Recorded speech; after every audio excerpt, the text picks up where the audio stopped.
Assalamualaikum warahmatullahi wabarakatuh. Bismillahirrahmanirrahim. Alhamdulillahilladzi akrama shaim wa zayyanahu bitaqwa.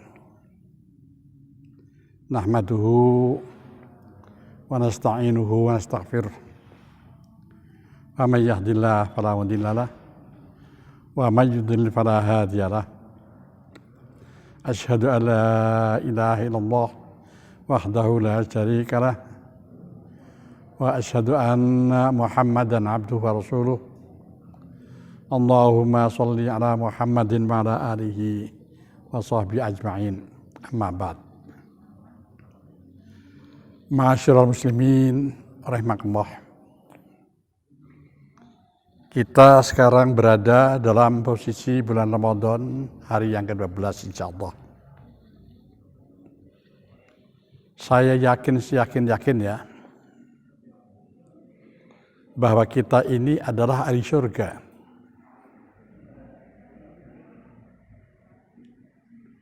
Kita ini adalah ahli surga. Kenapa saya begitu optimis? Bahwasanya kita ini ahli surga. Surga itu hanya milik untuk orang-orang yang telah mengucapkan dua kalimat syahadat. Kunci surga itu asyhadu an la ilaha illallah wa asyhadu anna Muhammadar Rasulullah. Kemudian hadirin sekalian, ampunan Allah itu luar biasa. Dalam bulan semacam inilah Allah sedang menghambur-hamburkan ampunannya. Untuk itu mari kita gapai ampunan Allah. Semoga Allah berkenan memberikan ampunan kepada dosa-dosa kita yang secara tidak sengaja kita jalankan itu. Ma'asyiral muslimin rahimakumullah. Di dalam kita beragama, itu kita mengenal dua dimensi, yaitu hablum minallah wa hablum minan nas. Kita hafal semuanya itu. Kita semuanya hafal. Hablum minallah, hubungan kita kepada Allah, peribadahan kita secara mahdhah, secara khos, itu lebih gampang daripada hablum minan nas. Antara hablum minallah dan hablum minan nas tidak bisa dipisahkan. Tidak bisa dipisahkan. Ini supaya difahami betul. Allah telah menghambur-hamburkan pahala kepada kita. Baik pahala berupa jerih payah kita sholat, ibadah sholat kita, ibadah zakat kita, dan ibadah puasa kita, serta ibadah haji kita, insyaallah.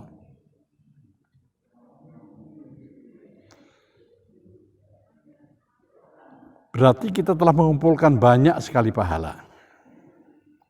Tapi dalam masalah ini, kita masih juga tergantung kepada bagaimana hubungan kita kepada manusia. Hablum minan nasnya itu juga akan menentukan di dalam kita menghadap Allah Subhanahu wa ta'ala. Saya ingat betul suatu ketika Rasulullah SAW di hadapan para sahabat dalam satu majelis, tiba-tiba beliau mengucapkan satu kalimat yang sangat sederhana sekali kelihatannya. Bernada pertanyaan. Rasul bertanya kepada para sahabat, atadruna anil muflis? Atadruna anil muflis? Bukan mukhlis. Muflis, mim, fa, lam, sin. Muflis. Atadruna anil muflis? Tahukah kamu sekalian, para sahabat-sahabatku, tentang orang yang bangkrut, tentang orang yang tekor, tentang orang yang rugi? Maka salah seorang sahabat menjawabnya, al-muflis man la dirhamalahu wala mata. Seorang sahabat menjawab, orang yang bangkrut ya Rasulullah, orang yang rugi ya Rasulullah, orang yang tekor ya Rasulullah, orang yang pailit ya Rasulullah, ialah orang-orang yang tidak punya uang dan tidak punya harta. Orang-orang yang tidak punya uang dan tidak punya harta. Rasulullah menjawab, oh bukan. Bukan orang yang tidak punya uang dan tidak punya harta itu orang yang rugi. Orang yang tekor, orang yang bangkrut, tidak, bukan itu. Maka sahabat bertanya, kalau begitu siapa ya Rasulullah orang yang bangkrut itu? Maka Rasul kemudian mengatakan, al-muflisu min ummati man ya'ti yaumal qiyamah bisolatin wa zakatin wa siyamin. Bakut kota bahada ba'akala malahada ila akhirih. Hadis ini agak panjang. Rasul mengatakan orang muflis itu, hai sahabat-sahabatku, orang yang rugi itu, hai sahabat-sahabatku, yaitu orang-orang dari umatku ketika besok menghadap Allah pada hari kiamat. Orang-orang itu telah membawa pahala banyak sekali dari sholatnya. Membawa pahala banyak sekali dari hasil puasanya. Membawa pahala yang banyak sekali dari hasil zakatnya. Tapi, dia pada waktu hidup di dunia dulu, pernah memakan harta orang lain dengan cara yang tidak sah. Saya ulangi, pernah memakan harta orang lain dengan cara yang tidak sah.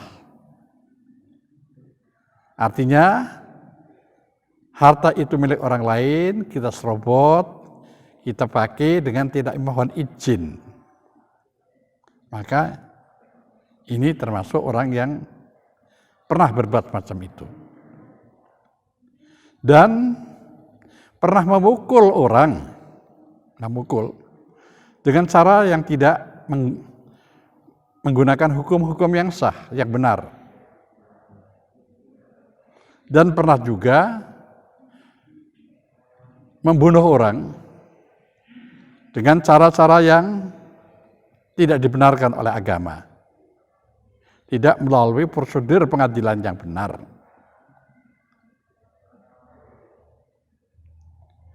Kemudian, orang itu juga pernah menuduh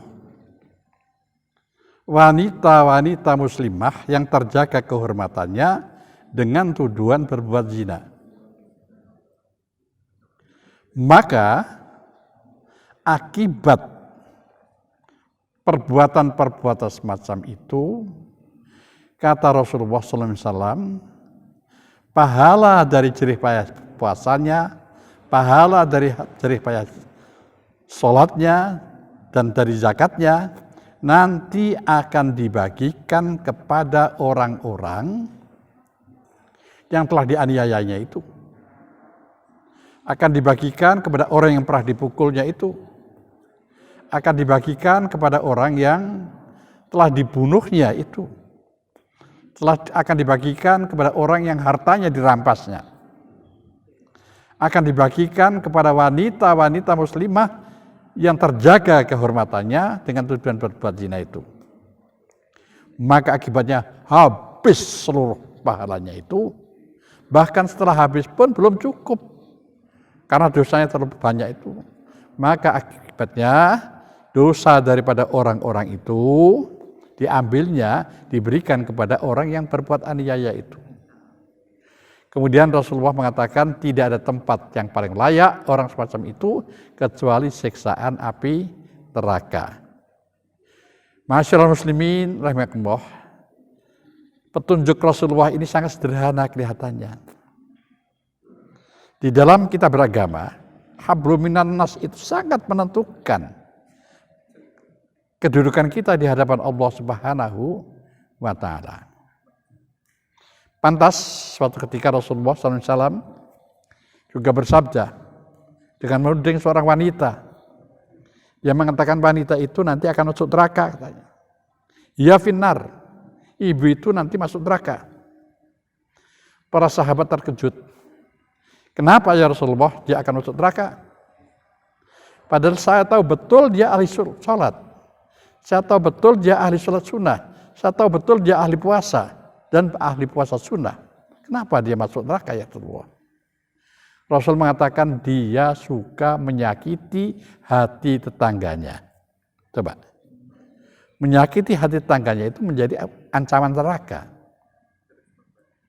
Kemudian suatu ketika Rasul juga mengatakan wallahi la yu'min.